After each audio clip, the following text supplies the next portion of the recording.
विश्वजनीनं विश्वदमन्दं विश्रुतमामि विद्यालयम् अक्षरम् अग्नियाय अमृतिൽ നിന്നമൃതായി പകരുന്ന നന്മയാം വിദ്യാലയം saint Sebastian വിദ്യാലയം ഇത് സെന്റ് സെബാസ്റ്റ്യൻ प्यारे बच्चों नमस्ते। आज की हिंदी कक्षा में सबका हार्दिक स्वागत है। तो हम एक कहानी पढ़ रहे थे। कहानी का नाम क्या है? पक्षी और दीमक। और कहानी का रचनाकार है मुक्तिबोध। कहानी कहाँ तक पढ़ी थी? हाँ, एक नौजवान पक्षी था। वो ऊंचे आसमान में उड़ने वाला पक्षी था। एक दिन उसने क्या देखा? ज़मीन पर चलती हुई एक बैलगाड़ी को देखा। उस बैलगाड़ी में बड़े बड़े बोरों में कुछ भरा हुआ था। वो क्या था? हाँ, दीमकें। तो वो गाड़ी वाला क्या चिल्ला रहा था? 2 दीमकें लो, एक पंख दो। इस नौजवान पक्षी को दीमकों का शौक था। उसने क्या किया? वो नीचे उतरकर गाड़ी वाले से सौदा करता है। तो उसने अपना एक पंख तोड़कर गाड़ी वाले को दिया और बदले में 2 दीमकें खरीद लिया। वो हर दिन ऐसा ही करता रहा। तो हर दिन तीसरे पहर नौजवान पक्षी नीचे उतर जाता और एक पंख देकर गाड़ी वाले से 2 ദീമകെ ഖരീദാ രഹ. അപ്പോൾ അവിടം വരെയല്ലേ നമ്മൾ പഠിച്ചത്. അപ്പോൾ ഈ യുവാവായ പക്ഷിക്ക് ചെതൽ തിന്നാൻ ഭയങ്കര ആഗ്രഹമായിരുന്നു. അപ്പോൾ വണ്ടിക്കാരനുമായിട്ട് ഡീലൊക്കെ ഉറപ്പിച്ചു.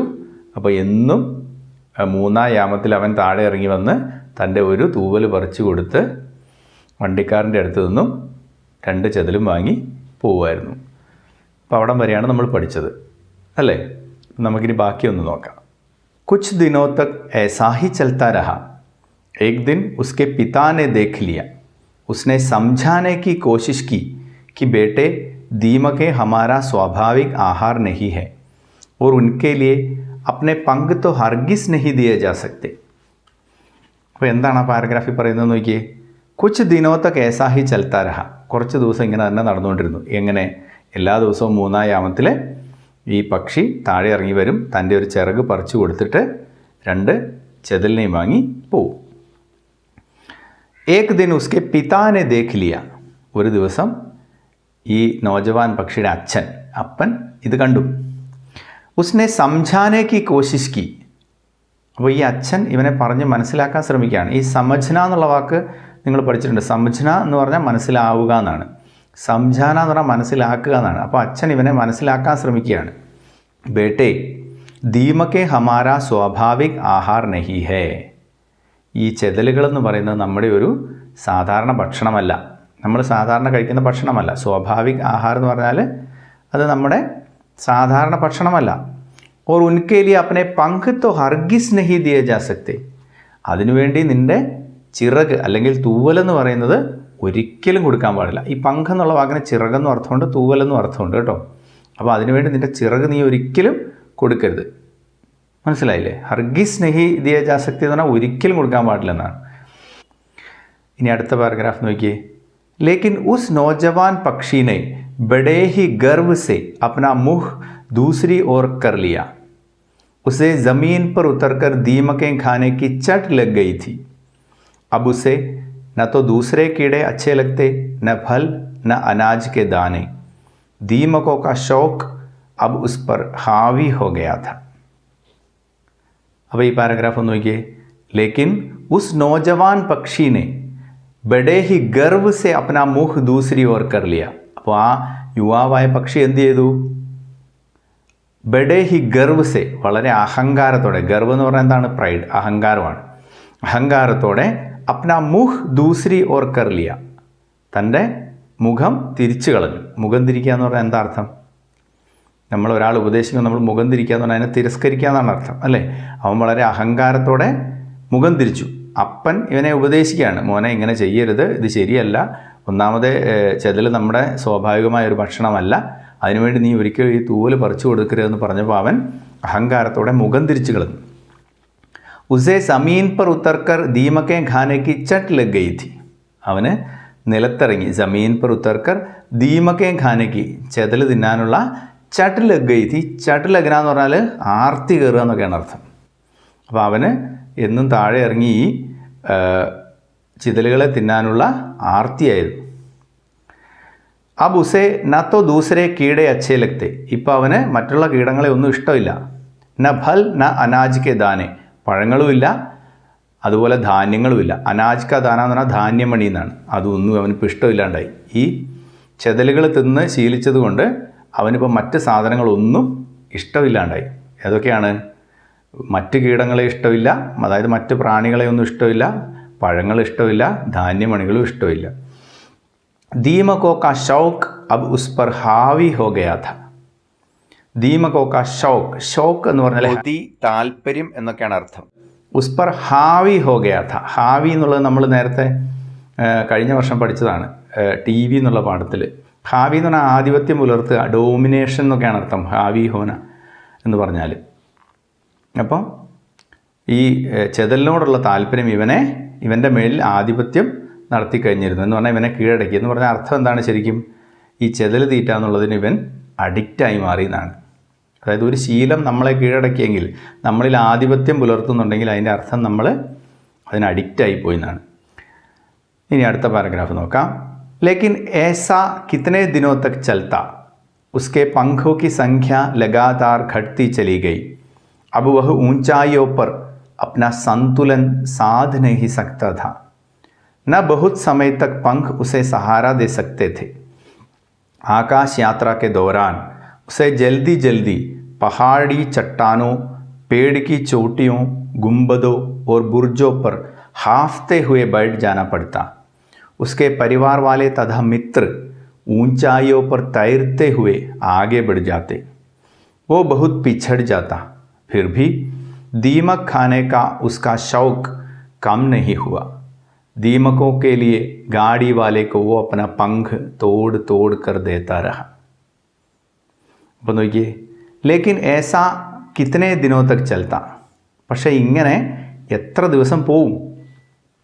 उसके पंखों की संख्या लगातार घटती चली गई. അവൻ്റെ തൂവലുകളുടെ എണ്ണം, സംഖ്യ എന്ന് പറഞ്ഞാൽ എണ്ണം എന്നാണ്, ലഗാതാർ എന്ന് പറഞ്ഞാൽ ക്രമമായി ഘട്ടി ചലി ഗൈ. ഘട്ടന എന്ന് പറഞ്ഞാൽ കുറയുക എന്നാണ്, ഡിക്രീസ് എന്നാണ്. അപ്പോൾ അവൻ്റെ ചിറകുകളുടെ അല്ലെങ്കിൽ അവൻ്റെ ചിറകിലെ തൂവലുകളുടെ എണ്ണം കണ്ടിന്യൂസ് ആയിട്ട് ക്രമേണ ഇങ്ങനെ കുറഞ്ഞ് വന്നു. അബ് വഹ് ഊഞ്ചായോ പർ അപ്ന സന്തുലൻ സാധ് നഹി സക്താ ഥ. ഇപ്പോൾ അവൻ ഉയരങ്ങളിൽ തൻ്റെ സന്തുലൻ, ഊഞ്ചായി എന്ന് പറഞ്ഞാൽ നിങ്ങൾക്കറിയാം ഉയരങ്ങൾ എന്നാണ്. അപ്പോൾ ഉയരങ്ങളിൽ എന്ത് പറ്റുന്നില്ല? അപ്ന സന്തുലൻ സാധ് നഹി സക്താ ഥ. സന്തുലൻ എന്ന് പറഞ്ഞാൽ ബാലൻസ് ആണ്. സാധന എന്ന് പറഞ്ഞാൽ ടു കീപ്പ് എന്നാണ്. അപ്പോൾ അവന് ബാലൻസ് കീപ്പ് ചെയ്യാൻ പറ്റുന്നില്ല. അവൻ്റെ ബാലൻസ് കീപ്പ് ചെയ്യാൻ പറ്റുന്നില്ല, അവൻ്റെ സന്തുലനം അവന് സാധിക്കുന്നില്ല. ന ബഹുത് സമയത്തക്ക് പങ്ക് ഉസെ സഹാര ദേ സക്തേ ഥേ. ഇപ്പം കുറേ സമയത്തേന് അവന് സപ്പോർട്ട് കൊടുക്കാൻ അവൻ്റെ ചിറകുകൾക്കും കഴിയുന്നില്ല. സഹാര എന്ന് പറഞ്ഞാൽ ആശ്രയം എന്നാണ്, സപ്പോർട്ട്. ഇപ്പോൾ പക്ഷികൾക്ക് പറക്കാനുള്ള സപ്പോർട്ട് കൊടുക്കുന്നത് എന്താണ്? ചിറകുകളാണ്. അപ്പോൾ ഇപ്പോൾ ഈ ചിറകുകളിൽ തൂവലുകളുടെ എണ്ണം കുറഞ്ഞതുകൊണ്ട് ഈ ചിറകുകൾക്ക് അവന് കുറേ സമയം പറക്കാൻ ആവശ്യമായ സപ്പോർട്ട് കൊടുക്കാനും സാധിക്കുന്നില്ല. आकाश यात्रा के दौरान उसे जल्दी जल्दी पहाड़ी चट्टानों, पेड़ की चोटियों, गुंबदों और बुर्जों पर हांफते हुए बैठ जाना पड़ता. ആകാശ യാത്ര കെ ദൗരാൻ, ആകാശ യാത്രക്കിടയിൽ, കെ ദൗരാൻ എന്നൊക്കെ പറഞ്ഞാൽ അതിൻ്റെ ഇടയിൽ നിന്നാണ് അർത്ഥം. ഓക്കെ. ജൽദി ജൽദി, പെട്ടെന്ന്. പഹാടി ചട്ടാനോ, പഹാടി ചട്ടാൻ എന്ന് പറഞ്ഞാൽ മലകളിലെ പാറക്കെട്ടുകൾ എന്നാണ് അർത്ഥം. ചട്ടാൻ എന്ന് പറഞ്ഞാൽ പാറയാണ്, റോക്കാണ്.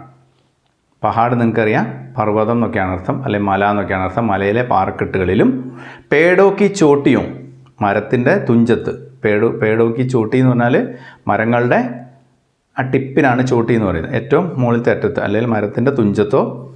ഗുംബദോ, ഗുംബദം എന്ന് പറഞ്ഞാൽ നിങ്ങൾക്കറിയാം, ഈ നമ്മൾ പള്ളികളുടെയൊക്കെ മീനാരങ്ങളുണ്ട്, ഇങ്ങനെ ഒരു റാ ഷേപ്പിലുണ്ടാക്കുന്നത്, പ്രത്യേകിച്ച് മുസ്ലിം പള്ളികൾക്കൊക്കെ കാണാം, ഒരു മുകളിൽ ഇങ്ങനെ ഒരു താഴികക്കൂടെന്ന് പറയും, അതാണ് ഗുംബദ്. और बुर्जों पर, बुर्ज എന്ന് പറഞ്ഞാൽ ടവറാണ്, ടവർ. ബുർജോं पर ഹാഫ്തെ ഹുവേ बैठ जाना पड़ता, ഹാഫ്ന എന്ന് പറഞ്ഞാൽ കിതയ്ക്കുക എന്നാണ്, അപ്പോൾ കിതച്ചുകൊണ്ട് ഇരിക്കേണ്ടി വരുമായിരുന്നു. ഉസ്കെ പരിവാർ വാലെ തഥാ മിത്ര, അവൻ്റെ കുടുംബക്കാരും കൂട്ടുകാരും. പരിവാർ എന്ന് പറഞ്ഞാൽ കുടുംബം, പരിവാർ വാലെ എന്ന് പറഞ്ഞാൽ കുടുംബക്കാർ, അവൻ്റെ കുടുംബാംഗങ്ങളും അവൻ്റെ കൂട്ടുകാരും. ഊഞ്ചായോ पर തൈർത്തെ ഹുവേ ആകെ ബെഡ് ജാത്തെ, ഉയരങ്ങളിൽ നീന്തി മുന്നിൽ കയറി പോകുമായിരുന്നു. തയർന എന്ന് പറഞ്ഞാൽ നീന്തുക എന്നാണ്. അപ്പോൾ ആകാശത്തൂടെ നീന്തുക എന്ന് പറയും, വെള്ളത്തിൽ കൂടെ മാത്രമല്ല വായുവിൽ കൂടെ നീന്തുക എന്ന് നമ്മൾ പറയാറുണ്ട്, അതുകൊണ്ടാണ് അങ്ങനെ പറയുന്നത്. ഓക്കെ. ഓ ബഹുത് പിച്ചട് ജാത്ത, അവൻ ഒത്തിരി പിന്നിലായി പോകുമായിരുന്നു. പിച്ചട് ജാന എന്ന് പറഞ്ഞാൽ പിന്നിലായി പോകുന്നതാണ്. ഫിർ ഭി, എങ്കിലും ദീമക് ഖാനെ കാ ഉസ്കാ ഷോക്ക് കം നഹി ഹുവ, എങ്കിലും ഈ ചെതൽ തിന്നാനുള്ള അവൻ്റെ താല്പര്യം കുറഞ്ഞില്ല. കം ഹോന എന്ന് പറഞ്ഞാൽ കുറയുക എന്നാണ്. ദീമകോ കെ ലിയെ ഗാഡി വാലേക്കോ വോ അപ്പനെ പങ്ക് തോട് തോട് കർ ദേത്താ രഹ, അപ്പോൾ ഈ ചെതലുകളെ കിട്ടാൻ വേണ്ടി വണ്ടിക്കാരൻ അവൻ തൻ്റെ തൂവലുകൾ പറിച്ച് പറിച്ച് കൊടുത്തുകൊണ്ടിരുന്നു. ഓക്കെ, ഇനി അടുത്ത പാരഗ്രാഫും കൂടി നോക്കാം. ഫിർ ഉസ്നെ സോച്ച कि आसमान में उड़ना ही फिजूल है, वो मूर्खों का काम है.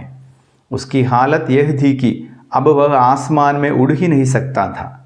वो सिर्फ एक पेड़ से उड़कर दूसरे पेड़ तक पहुंच पाता.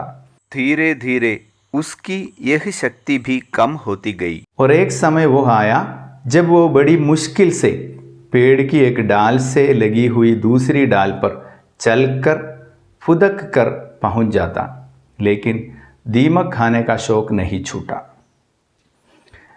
അപ്പോൾ ഈ പാരഗ്രാഫും കൂടി നമുക്ക് നോക്കാം. ഫിർ ഉസ്നെ സോച്ച, പിന്നീട് അവൻ വിചാരിച്ചു. സോച്ചന നമ്മൾ പഠിച്ചിട്ടുള്ള വാക്കാണ്. कि आसमान में उड़ना ही फिजूल है, ആകാശത്ത് പറക്കുക എന്ന് പറയുന്നത് വെറും വ്യർത്ഥമാണ്, അതൊരാവശ്യമില്ലാത്ത കാര്യമാണെന്ന് അവൻ ചിന്തിക്കാൻ തുടങ്ങി. വോ മൂർഖോ കാ കാം ഹെ, മൂർഖ് എന്ന് പറഞ്ഞാൽ ഹിന്ദിയിൽ അർത്ഥം വിഡ്ഢി എന്നാണ്, അത് വിഡ്ഢികളുടെ മണ്ടന്മാരുടെ പണിയാണ്. ഉസ്കി ഹാലത്ത്, അവൻ്റെ അവസ്ഥ, യഹ് ധിക്ക്, ഇതായിരുന്നു. എങ്ങനെയുള്ളത്? അബ് വോ ആസ്മാൻ മേ ഉഡ്ഹി നഹി സക്താ ഥ, ഇപ്പോൾ അവന് ആകാശത്ത് പറക്കാൻ പോലും പറ്റില്ലെന്നായി. അപ്പോൾ അവൻ്റെ അവസ്ഥ ഇപ്പോൾ എങ്ങനെയായി? അവൻ ആകാശത്ത് പറക്കാൻ പോലും പറ്റില്ലെന്നായി. വോ സിർഫ് ഏക് പേട് സെ ഉടുക്കർ ദൂസരെ പേട് തക് പहुंच പാത്ത, അവൻ ഒരു മരത്തിൽ നിന്ന് പറന്ന് അടുത്ത മരത്തിലേക്ക് പോകാൻ മാത്രം കഴിയും. ധീരെ ധീരെ ഉസ്കി യഹ് ശക്തി ഭി കം ഹോത്തി ഗൈ, ധീരെ ധീരെ എന്ന് പറഞ്ഞാൽ പതുക്കെ പതുക്കെ അവൻ്റെ ഈ കഴിവും കുറഞ്ഞു വന്നു. കാരണം ഒരു മരത്തിൽ നിന്ന് മറ്റൊരു മരത്തിലേക്ക് പോകാനുള്ള കഴിവ് പോലും കുറഞ്ഞു. എന്താ കാരണം? ചിറകയിൽ തൂവലില്ല. और एक समय वो आया जब वो बड़ी मुश्किल से पेड़ की एक डाल से लगी हुई दूसरी डाल पर चलकर फुदक कर पहुंचता. അപ്പം ഇങ്ങനെ ഒരു സമയം കൂടി വന്നു. എങ്ങനെ? കുറച്ച് സമയം കഴിഞ്ഞപ്പോൾ ഇങ്ങനെ ഒരു സമയമായി. എങ്ങനെയാണ്? वो बड़ी मुश्किल से, അവൻ വളരെ ബുദ്ധിമുട്ടി. पेड़ की एक डाल से लगी हुई दूसरी डाल पर, മരത്തിൻ്റെ ഒരു ചില്ലയിൽ നിന്നുണ്ടായിരിക്കുന്ന മറ്റൊരു ചില്ലയിലേക്ക്. ചൽക്കർ, നടന്നോ, ഫുദക് കർ പहुंचता, ഫുദക്ന എന്ന് പറഞ്ഞാൽ ഇങ്ങനെ ചാടി പോവുക, നമ്മളിങ്ങനെ തത്തി പോകാമെന്ന് പറയും, അതിനാണ് ഫുദക്ന എന്ന് പറയുന്നത്. അപ്പോൾ അവസാനം അവൻ്റെ അവസ്ഥ എങ്ങനെയായി? ഒരു മരത്തിൽ നിന്ന് വേറൊരു മരത്തിലേക്ക് പറക്കുമായിരുന്നു ആദ്യം, അതും ഇല്ലാതെയായി. ഇപ്പം ഒരു ചില്ലയിൽ നിന്ന് പൊട്ടിക്കിളുത്ത വേറൊരു ചില്ലയിലേക്ക് നടന്നോ അല്ലെങ്കിൽ ചാടിയോ മാത്രം പോകാൻ പറ്റുന്ന ഒരവസ്ഥയിലായി അവൻ. ലേക്കിൻ ദീമക് ഖാനെ കാ ഷോക്ക് നഹി ഛൂട്ട, പക്ഷേ ഈ ചെതലുകളെ തിന്നാനുള്ള അവൻ്റെ താല്പര്യം കുറഞ്ഞില്ല, അല്ലെങ്കിൽ അവനെ വിട്ടുപോയില്ല. ചൂട്ടന എന്ന് പറഞ്ഞാൽ വിട്ടുപോവുക എന്നാണ്, ഉപേക്ഷിക്കുക എന്നൊക്കെ അർത്ഥമുണ്ട്. അപ്പോൾ ഈ ചെതലുകളെ തിന്നാനുള്ള അവൻ്റെ ആഗ്രഹം ഇതുവരെ അവനെ വിട്ടുപോയില്ല. അപ്പോൾ ഇത്രയും കാര്യങ്ങൾ നിങ്ങൾക്ക് മനസ്സിലായില്ലേ? അപ്പോൾ എന്താ അവന് പറ്റിയത്? എന്നും അവൻ ഈ ചിറക് പറിച്ച് കൊടുത്ത് അവസാനം അവന് തീരെ വയ്യാണ്ടായി, പറക്കാൻ പറ്റാതെ. അപ്പൻ ഒന്ന് ഉപദേശിച്ചൊന്നും അവൻ കേട്ടില്ല, ആരുടെയും ഉപദേശം അവൻ കേട്ടില്ല. കാരണം അവൻ ഭയങ്കര അഹങ്കാരിയായിരുന്നു. അവൻ ഈ ഒരു കാര്യത്തിന് അഡിക്റ്റായി പോയിരുന്നു. ചെതലുകളെ തിന്നുക എന്നുള്ള ആ സ്വഭാവത്തിന് അവൻ അഡിക്റ്റായി. അതുകൊണ്ട് അവൻ ആരും പറയുന്നത് കേട്ടുമില്ല. അവസാനം അവൻ്റെ അവസ്ഥ വളരെ പരിതാപകരമായ അവസ്ഥയിൽ എത്തി. അപ്പോൾ നമുക്കിന്ന് ഇത്രയും പഠിച്ചാൽ മതി. അപ്പോൾ ഇതിൻ്റെ നോട്ടൊക്കെ ഞാൻ ഇത് കഴിയുമ്പോഴത്തേനും ഇട്ട് തരും. അതൊക്കെ നിങ്ങൾ എഴുതി പഠിക്കണം. ഇനി പാഠം നന്നായിട്ട് വായിക്കണം. ഏറ്റവും പ്രധാനപ്പെട്ട കാര്യം പാഠം വായിക്കുക എന്നുള്ളതാണ്. വായനയിൽ കൂടി അല്ലാതെ ഹിന്ദി എങ്ങനെയാണ് എഴുതേണ്ടതെന്ന് നിങ്ങൾക്ക് മനസ്സിലാവില്ല. ഇത് വായിച്ച് വായിച്ച് നമ്മുടെ മനസ്സിൽ ഈ സെൻറ്റൻസുകളൊക്കെ പതിഞ്ഞാൽ മാത്രമേ ഓരോ സാഹചര്യത്തിൽ നമ്മൾ എങ്ങനെയാണ് എഴുതേണ്ടതെന്നൊക്കെ നമുക്ക് മനസ്സിലാവുള്ളൂ. ओके, तो हम अगली कक्षा में मिलेंगे. धन्यवाद. अलविदा.